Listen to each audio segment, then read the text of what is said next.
What are you most intrigued to learn during camp? I mean, obviously, the quarterback stuff, and that's going to overshadow everything. But you've been to camp a million times. There's so many other things you can learn, and you're there every day for a month. What are you looking forward to? To me, it's how good are these defensive linemen? You have 5 offensive linemen, and you might be able to play your entire season with 5 offensive linemen, maybe 6, maybe, but they don't rotate. Defensive linemen rotate. And so Drake Jackson looked really, really good in the OTAs. What does it look like when they're going one-on-one with the pads on? Drake is one of the guys I'm really looking at. Kinlaw is one of the guys I'm really looking at. Farrell is one of the guys I'm really looking at. Kalia Davis is one of the guys I'm really looking at. I'm not allowed to talk about Javon Kinlaw anymore, I guess, but Kinlaw, man, I'm rooting for him, and this is huge for him. This is pretty much the make or break year for his career. No doubt. No doubt. This is huge for him. And Austin Bryant and Robert Beal and Spencer Wagee and Marlon Davidson. All of the guys that potentially like if you're saying Niner D-line, who do you know about? I feel like I know about Bosa, Hargrave, Armstead, Givens, Hyder. I have questions about Armstead.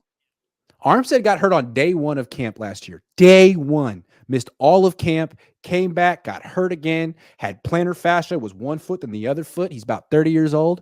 What's going on, man? What is going on? But I mean, I like it. It's about health, right? I mean, I hear what you're saying. That's my question. 30-year-old with health. That's my only question. Can you make it through a whole camp? But I mean, some of these guys, I got to see it. Like Clelin Ferrell was the 4th pick in the draft. He's had 10 sacks in 4 seasons. Kinlaw was a first-round pick. He has not played that well, or that to that level. Nope. Kalia Davis is one of the fastest defensive tackles I think I've seen, and he looked incredibly fast in practice at the end of the year. It's go time for him. Beal's got freak of nature, arm length and speed off the edge. Can it translate to production? And then the kid from North Dakota State, Wagee is just I think he could be a real player for them. I loved what I saw from him, and I can't wait to see what he looks like in the games and with the pads on, because to me, Grant, he looks like the kind of guy who might be able to play defensive end on 1st and 2nd down in the base. He looks like a defense. To me, his movements and his get off and his hand placement, it looks way advanced, and he looks like the kind of guy that might be able to play in the base at on 1st and 2nd down, defensive end. So I'm looking for those guys. And to me, that's a big area for the 49ers because they use those guys. They use their 2nd and 3rd team D-line. I like that you're focused on the D-line. I'm focused on the O-line. I feel like the O-line is one of, if not the biggest weaknesses on the team. And I want to see, like, what is Colton McKivitz going to look like in those one-on-ones against Farrell, Drake Jackson? How's he going to hold up? How is Spencer Burford improved? Was Jake Brendel a one-year wonder? Is John Feliciano better than him? Is Aaron Banks going to keep improving? Is Jason Poe going to make the team? Joey Fisher, what's he going to do? I'm intrigued by the Niners offensive line because right now it looks like Trent Williams and like the Trentettes. It's like just him. So who's going to step up and become an impact player? Banks, Burford, anyone? Bueller? You tell me. I want to know. I feel like Banks could do it. Burford could do it. Those two, I'm intrigued.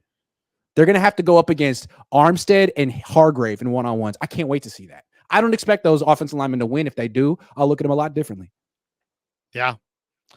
I'll say on offense, to me, I got glimpses in the OTAs and the minicamp of some really special things, right? I thought Tay Martin is looking like somebody really special. And I think Ronnie Bell was looking like he's a player. Watch out, I thought Willis looked like a player. I thought Jordan Mason looked like a player. I even got some glimpses from Awatt and Leyburn. So to me, there were some offensive players that outside of the line, the skill position guys that, I mean, like, is it a lock that Elijah Mitchell's the number 2 back to McCaffrey? Nope. I don't think so. I think Jordan Mason may be the number 2 back to McCaffrey. Also, I want to see the tight end battle in camp. I'm the only person that likes tight ends, I guess. I don't know. But I'm a big Ross Dwelly guy. And every year the Niners bring in someone to take his job and that person fails. So I'm really curious to see Cam Latu, Braden Willis, Let's see it. You got to take Ross Dwelly's job. And that dude, if you've been there with his 5'140", he rumbles up the field. He gives a little shoulder shake. He gets open. He makes the catch every single time in one-on-one. Doesn't matter who's covering him. So, Latu, Willis, see what you got. We'll see what you got. Latu's raw too, super raw, but he made a couple of plays that were like really impressive. He made a down the field catch in the mini camp where it was like 30, 40 yards down the field. So is he a receiver? And then he also has the strength to maybe play on the line as a blocker. So I'm kind of looking for, I kind of get a feeling that Willis is a try-hard guy, great receiver, but like a really aggressive blocker outside the line of scrimmage. But I don't know what Latu is, and he's so inexperienced. He's played so little tight end. I think he could be a great unknown. He could be like Scott McCloughan really loved Cameron Latu, and McCloughan really knows his personnel.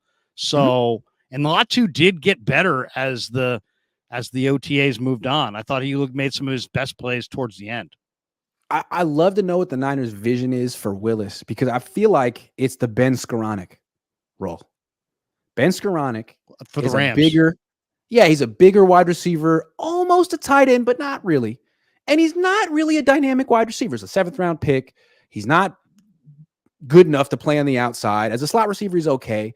But you put him at fullback, all of a sudden, he's a huge weapon. And the Rams proved this last year. And I think the Niners are like, oh, we could do something like that. I feel like Willis is a lot like Skoranek from a height, weight, speed perspective, except a little stronger, a little thicker. I see Willis like a fullback. I think Willis reminds me a little bit of Juwan. You know, he's like, I think they're going to play Willis at fullback. Well, that would be interesting too. That's the other one too. I mean, Coletto was a fullback that they outbid like 4 or 5 other teams to try to sign him as an undrafted free agent. He's very, very bright. Does he show himself this summer? I think that's going to be interesting. Anoop says something we haven't talked about, but how good is our run defense? Yes, we lost Purdy, but Eagles O-line whooped our D-line. Is run defense fixed? That's interesting because Hargrave is not necessarily an asset against the run. He's a big-time pass rusher. So lost Aziz. You need a full season of Armstead. You need Kinlaw. So that's a good question. I don't know. Kinlaw's huge in that area. He's got to play functionally strong with the knees bent. I mean, he knows that. I talked to him last year about it. He knows that he's got to play. He can't lose leverage. But I think that knee starts to bother him and the pain starts to creep in and he becomes less effective. So how healthy is he? I will say this: Javon was way lighter looking in the mini camp. I'd love to know what he weighs and how he stands in against the run. And I think that's a good one. The run D is a question. Yeah, absolutely. That video just literally changed the narrative all off-season talk. Everything Trey needed to fix is upgraded. Purdy needs a video. Trey the truth. Well, I do think Purdy came out with some clips today. I don't know if it was coordinated, but all of a sudden he showed everyone his thighs and they look big. So shout out to Brock for not skipping leg day. We see it. Michael Mock says, how's Kinlaw's knee going to hold up for? I don't know. You ask him. You tell me. Big one. That's a big